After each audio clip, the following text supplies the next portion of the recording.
Today we're going to return to the Fender Master Pro, and I had threatened after my last video that I was going to try and make a Brian May preset to upload it onto the tone sharing community for that, and today is that day.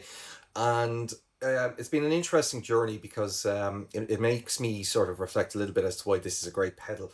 And it has been getting a lot of bad press from a lot of the influencer community on YouTube and various places. I have got a conspiracy theory about that. A lot of the platforms now will allow creators to sell presets and to create amp models, whereas the Tone Master doesn't really do that. So I do wonder sometimes, are people getting a bit corrupted about what platforms they're pushing, because this thing is still very, very good. And yeah, a creator can't sell you anything really for it. But that's not the point. It's good for you to be able to use it. It has limitations. I will never gig mine. Well, I might gig mine if I was in a bind, but my computer rig, which I've described endlessly before and which I will revisit again in another video, is the job for me. It's the thing for my job, rather. And it has all the power to do that. What I love about Fender Tone Master Pro, it's a big expensive box, but it sounds great and it's just very easy to get around. There's a lovely touch screen. The gear is skeuomorphic, which means everything looks like the thing that it is, which I actually really like, and it's not an abstract coloured box, which has its uses for some things, but this box is just something that I can relate to when I just want to muck about on the guitar at home and not be worrying about menus. And from a Brian May point of view, it has one killer free feature, and that is that it has two effects loops that are unbuffered that appear at the start of the chain. Now, why is that important? A treble booster, when you're trying to do the Brian May thing, has to happen at the start of the chain, and it's just how they are.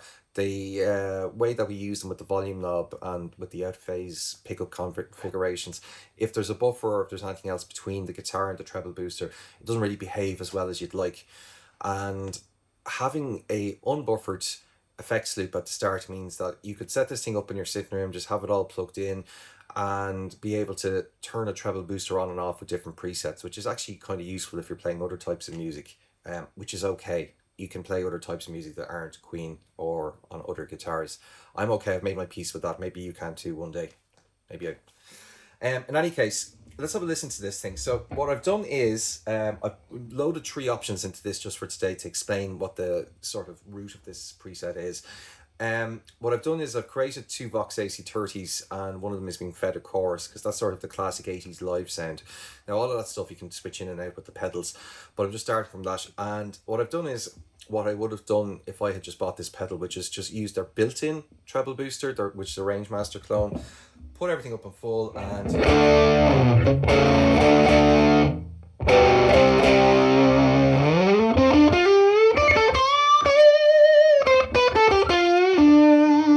which is great until you start doing stuff like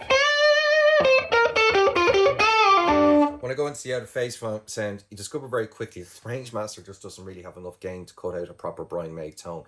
And that's okay. They probably didn't in real life. I've never had to go with one before, but we haven't really heard Brian May use one. And the reason for that is that his original one, so you know the legend, once Rory Gallagher told him this is the way to get a magic tone, get a Rangemaster and a box up on full. At an early point in Queen's career, Rory left it behind at a gig, and at that point the Rangemaster was discontinued, so it wasn't an easy thing to replace. So there's a lot of myths as to what he was using in between times. Like there's rumours that his dad built the treble booster he used to finish the tour and to record some stuff in Queen 2. There's a rumour that it was John Deacon that built it.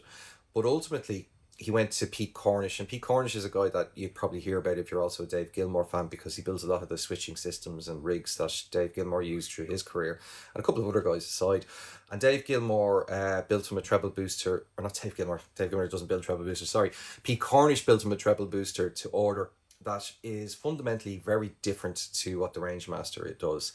And I'll put up some lovely graphs on the screen, and you can see here with the Rangemaster that it's called a treble booster, and it is boosting a lot of the very high end, but it's also boosting a lot of mid content, but it's cutting a lot of the bass content as well. Plus it has a lower gain threshold than what Brian ultimately started using. So we'll look at that, and we can see that the EQ curve that's being boosted is entirely different. The focus is much lower in the treble frequency range. It's a mid boost more than a treble boost, you might argue, but it also keeps out a lot more gain. So Assuming that the built-in Rangemaster for the Fender Tonemaster Pro is accurate, it sounds like this. And what I'm going to do is kick in a period copy, accurate copy, of Brian's treble booster that I use on pretty much everything you heard. And you can hear it's already, you know, a lot more gain heavy, and the high end sort of crescendos off, and like the really high end, so it's less shrill. And that's Brian May's sound. And I know that he uses other things now. You'll see that he uses a thing called the Fireplace treble booster. He's had very strap mounted ones that he uses at gigs, but they were all designed to work with a wireless system. Essentially, this is kind of where he settled in terms of what a treble booster should do.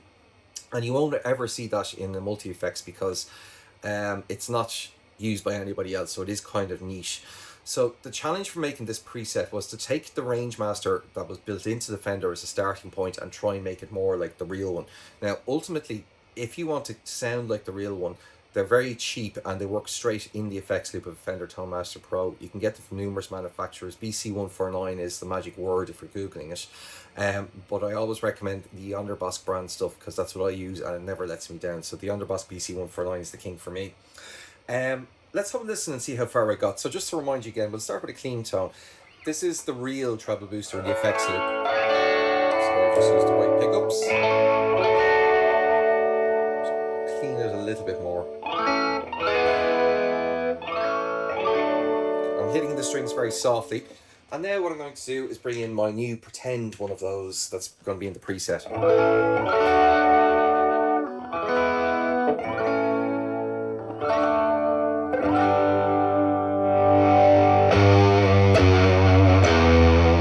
And let's compare that again with the built-in one. And the clean sound. So I don't know if you can hear that difference. I find it quite profound. I think a good way to demonstrate it again would be to look at Bohemian Rhapsody again because that's such a common sound. So this is the real one, the real treble booster.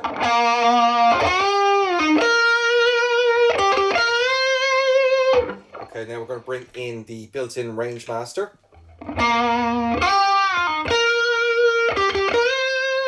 And then we'll bring in the simulated one.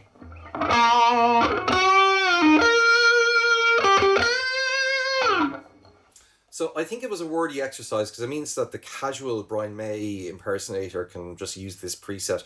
And if they decide they want to improve matters, they can buy the treble booster later, knowing what it does. Now, in addition to that, there's a couple of other things going on. I've got a pair of Vox AC30s with something that's simulating what I perceive to be the CE1 sound. That's the original chorus pedal that Boss came out with. It's not marked as such on the Fender pedal, but I think with the cuts and the speed that I've set on it, I've got reasonably close.